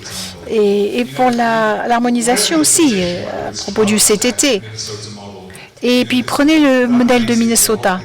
Beaucoup de gens sont contre à cause de ces aspects. Et il a fallu prendre un certain nombre d'enfants petits qui n'iront jamais en réunion. Ils vont suivre des traitements et quand on a des problèmes, prenez la gare du Nord où il y a des difficultés sur la voie publique. Toute cette zone où c'est la zone où on trouve beaucoup de drogue et l'harmonisation, ça marche. On le fait au Royaume-Uni. Donc, ce que j'essaye de vous dire, c'est... Et la personne de Adaction a dit ça différemment. Ce qu'il faut qu'on arrive à faire, c'est regarder ce qui fonctionne, que l'on voit fonctionner ailleurs. Les 12 étapes, le modèle de Minnesota fonctionne.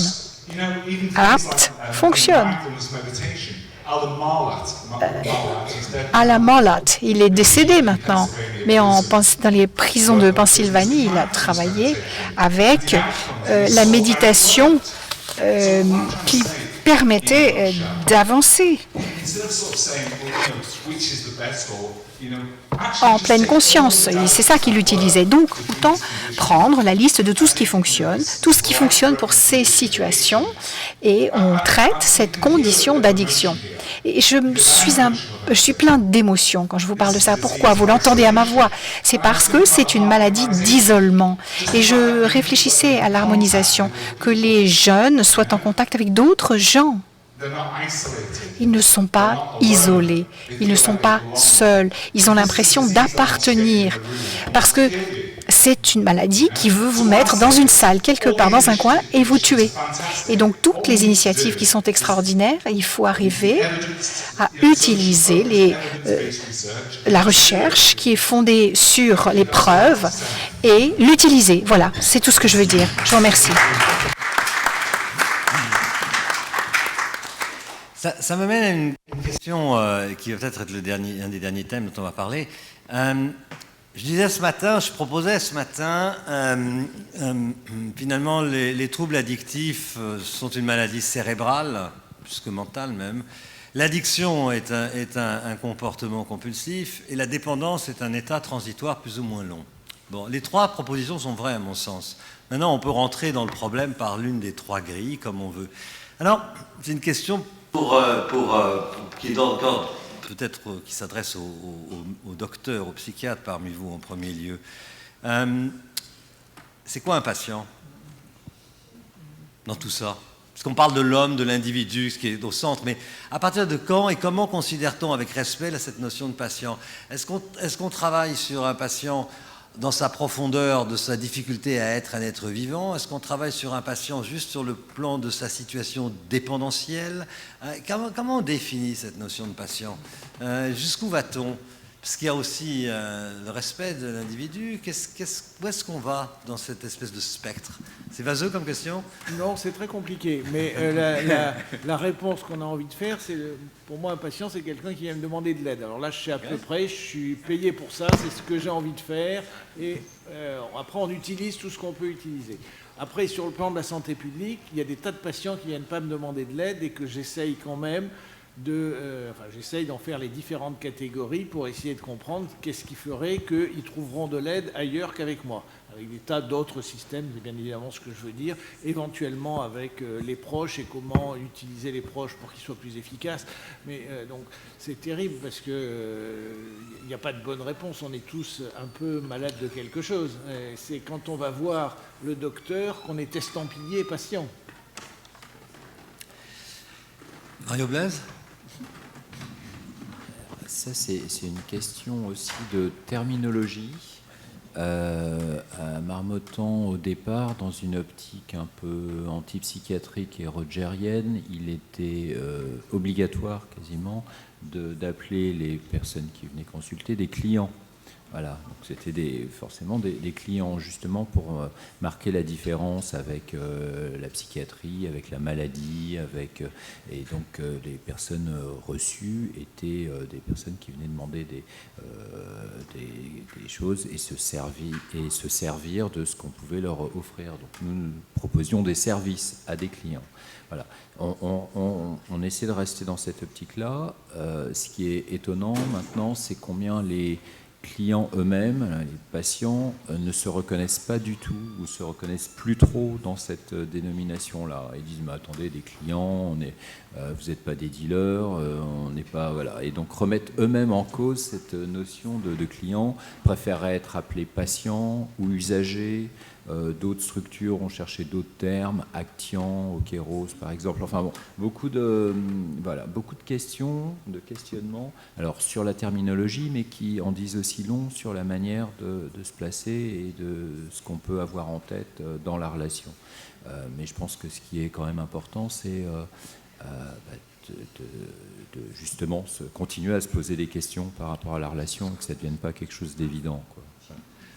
Merci Mario Blaise. C'est central cette espèce d'épistémologie et de sémantique pour nommer la personne qu'on traite. À l'EDVO, vous appelez comment vos résidents?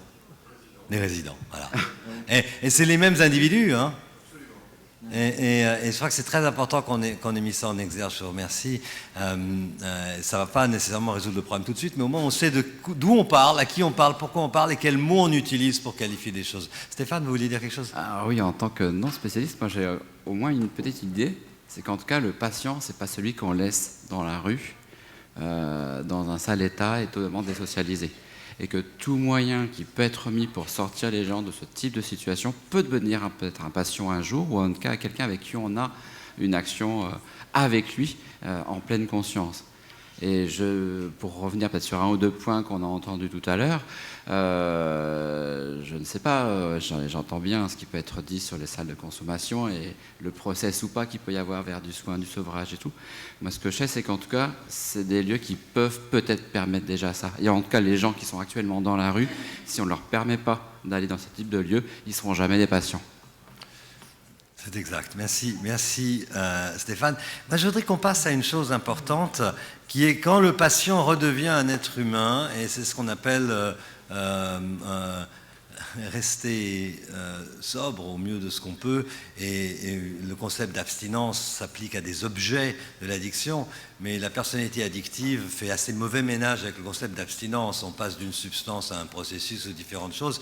Donc c'est cette espèce de permanence du tangage du bateau, une fois qu'on a arrêté les choses qui étaient, comme j'appelle souvent, les crocodiles les plus proches de la pirogue. Mais enfin, il y a d'autres crocodiles là-bas, et peut-être le chef de meute et le tout petit crocodile, ce que j'appelle le tube de lait concentré, qui était ma première addiction quand j'avais 5 ans. Je voudrais te donner la parole, David, si tu veux bien, un tout petit peu, pour partager sur cette expérience du continuum et de après, comment restons arrêtés et les autres choses qui arrivent. Oui. Alors, ça marche? Oui, vous m'entendez. David Delapalme, je suis... Ça marche pas, là. Hein. Ça marche pas? Si, mais il faut mettre bien près, je crois. Vas-y, recommence. Allô? Alors, je suis là. Ça marche? Ça marche. Merci. Oui, je suis psychothérapeute à Paris depuis 20 ans. Et je voudrais d'abord vous remercier tous pour vos interventions et vos arguments. Beaucoup de respect pour ça. Je suis, moi, un grand fan de ce qui se passe après. Les évidences, le concret qu'on voit, que vous voyez dans vos cabinets, dans vos hôpitaux, dans les salles, est effrayant. C'est vraiment une crise.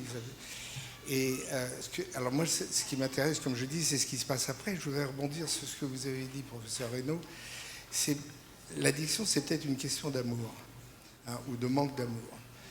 J'ai fait un doctorat à Londres sur la théorie de l'attachement de Bowlby, et j'applique ça dans ma pratique. Et j'hésite pas à dire à mes patients, je vous aime. enfin, je vous aime pas, je ne vais pas vous embrasser sur la bouche et on va sortir ensemble. C'est pas ça, mais j'ai besoin de les aimer si je peux les aider. Et si j'arrive à engager cette dynamique, j'arrive à quelque chose. Vous avez dit aussi que c'est un accompagnement, mais on ne sait pas où est la destination. Et évidemment, il faut rester ouvert, toujours ouvert. Et je voulais simplement rebondir là-dessus, parce que c'est tellement important. Je veux dire, le fait que je puisse continuer à travailler avec ces patients et d'être tous les matins, je regarde mon planning et je me dis chic, ça veut dire qu'il faut vraiment qu'il y ait cette interaction entre eux, et ils le sentent. Et c'est ça qui arrive à avancer, à faire avancer les choses. Voilà, c'est ce que je voulais dire. Je vous remercie tous. Merci David, merci beaucoup. Est-ce que je peux rajouter, parce que je pense que c'est un point nodal, c'est peu théorisé, mais effectivement l'addiction est une maladie de l'attachement, enfin est un trouble de l'attachement qu'on règle par la prise de produits et qui marche, la prise de produits aide un certain temps. Mais réussir à retrouver un lien d'amour avec les autres et un narcissisme suffisant pour l'accepter, je crois que c'est ça qui est le point commun que nous avons dans chacune de nos interventions, que ce soit les groupes individuels, enfin les groupes d'entraide, que ce soit à l'hôpital. Alors moi j'ai du mal à dire je t'aime, donc je ne dis pas vraiment à mes patients non plus, mais il y a quelque chose qui passe quand on a un véritable intérêt pour quelqu'un. Et je pense que c'est à ça que les autres, enfin que le patient, on peut s'appuyer. Le patient, c'est celui qui souffre, mais c'est aussi celui qui vient demander de l'aide. On a vu, il faut se créer une relation. Et après, effectivement, elle n'est pas la même lorsque... les patients, c'est avec le docteur. Après, les résidents ou les usagers, c'est chacun un regard social différent lié à notre position. Mais l'important, c'est que derrière, il y ait ce lien sur lequel puisse se construire une renarcissisation et une réponse aux besoins d'amour que nous avons tous. Merci, professeur Reynaud. J'ai l'intime conviction que la raison pour laquelle l'espèce humaine a survécu, on est là, a quelque chose à voir avec une chose simple, on s'est regroupé pour survivre. On n'a pas pu se regrouper sans empathie et sans notion d'amour au sens empathique du terme. L'attachement entre le clan humain a conditionné la survie de l'humain contre les tigres aux dents de sabre il y a 500 000 ans. Hein. Et on rebondit toujours sur cette même chose. Et le thème commun ici que j'entends, c'est un thème de l'empathie, un thème de l'amour, de l'intérêt vers l'autre, du sauvetage de l'autre. Et ça me touche beaucoup parce qu'avant ça, je m'étais très attaché avec de la poudre blanche et de la vodka. Hein. C'était un attachement qui remplaçait un autre attachement plus ancien qui m'a manqué aussi. Enfin, je vais arrêter mon histoire de vie. On arrive à la fin. J'ai assez envie de donner juste un temps de parole à chacun pour essayer en une phrase ou deux de raconter ce qu'ils retiennent des 2 heures qu'on vient de passer ensemble. On va peut-être commencer dans l'ordre. Stéphane. Oui. Je peux prier. Je passe. Hein. Non, moi, je veux dire, le plaisir, en tout cas, d'échanger, le plaisir, d'être peut-être pas dans le même domaine que tous, et en même temps de pouvoir partager des expériences. Et oui, effectivement, je pense peut-être partager l'amour d'autrui dans ses difficultés et dans la manière d'y travailler pour probablement aller mieux à un moment donné, quel qu'en soit le temps et le chemin. Merci. Mario Blaise. Ce qui m'a impressionné de la discussion, là, c'est vraiment autour de la faculté de conjuguer différentes approches sans trop être en désaccord et de comprendre qu'effectivement ça peut concerner différents moments et la trajectoire pour une même personne. Et ça, c'est vraiment quelque chose auquel moi je crois, et que chacun puisse avoir la liberté de trouver ce qui lui correspond le mieux. Et une chose qui, en tout cas, vraiment à la base de l'éthique quand j'essaie d'avoir dans les soins, c'est de ne pas choisir pour les autres et de ne pas avoir des idées pour les autres. Et ça, c'est... Alors, on peut être propositionnel, hein, on peut bien entendu, mais je trouve qu'on est trop souvent dans des débats où on a des idées pour des personnes, pour d'autres personnes, d'autres communautés, d'autres... voilà, il y a beaucoup de gens qui ont des idées pour les autres, et ça, je trouve ça toujours un peu gênant. Merci Mario Blaise. Je vais redire les choses à peu près les mêmes. Ce qui m'a touché, c'est le côté... Enfin, ça me rend heureux de l'humanité chaque fois que je vois des gens qui redonnent espoir et que ça rend optimiste de voir que des groupes ont envie de se mobiliser pour en aider d'autres. Et bon, voilà, moi, chaque fois, sentir qu'il y a cette motivation-là dans une société qui est quand même une salle, pas de consommation à moindre risque, mais au contraire une société de consommation à risque maximum, voir qu'il y en a qui souhaitent essayer d'accompagner leurs prochains, ça me fait toujours du bien.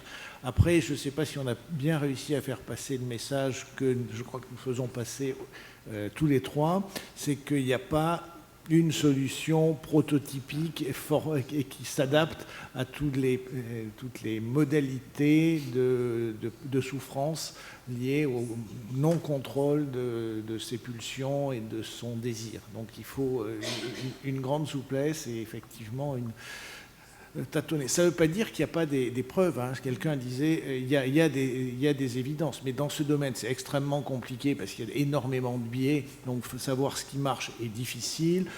On a quand même pas mal de données scientifiques qui montrent qu'un certain nombre de types de prise en charge marchent. Par exemple, le sevrage ambulatoire, voire simplement la réduction des consommations ambulatoires. Ça marche pour certains, ça ne marche pas du tout pour d'autres. Merci professeur Reynaud. Et en plus, on n'a parlé que des substances, on n'a même pas parlé du sexe, de la bouffe, des achats, du travail, des réseaux sociaux, des nouvelles substances. On va encore une semaine en parler, je pense. Merci beaucoup. Dr. Agathe.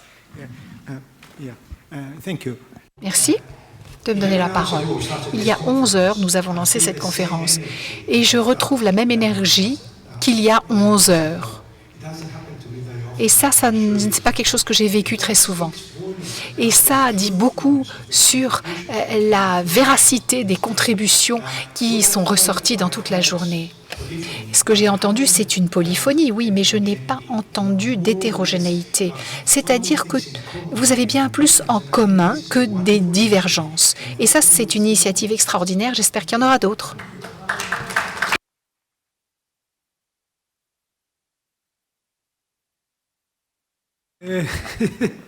Tout a été dit presque. Non, je crois qu'on a parlé d'empathie, on a parlé de relation à l'autre. Je pense qu'on a peut-être pas beaucoup parlé d'entraide. Or, je crois qu'aujourd'hui, une des clés, et c'est peut-être d'ailleurs ce qui transcende nos différences ou nos différences de point de vue, c'est cette notion d'entraide et d'entraide par le groupe. Je crois que je pense qu'il y a un consensus aujourd'hui qui se dégage pour dire que, certes, la relation à l'autre est importante, la relation duel, l'accompagnement, la thérapie, le temps, mais cette notion du groupe qui va s'entraider, qui va devenir acteur, et comment on lui redonne du pouvoir d'agir, me semble une des clés essentielles pour demain. Merci beaucoup.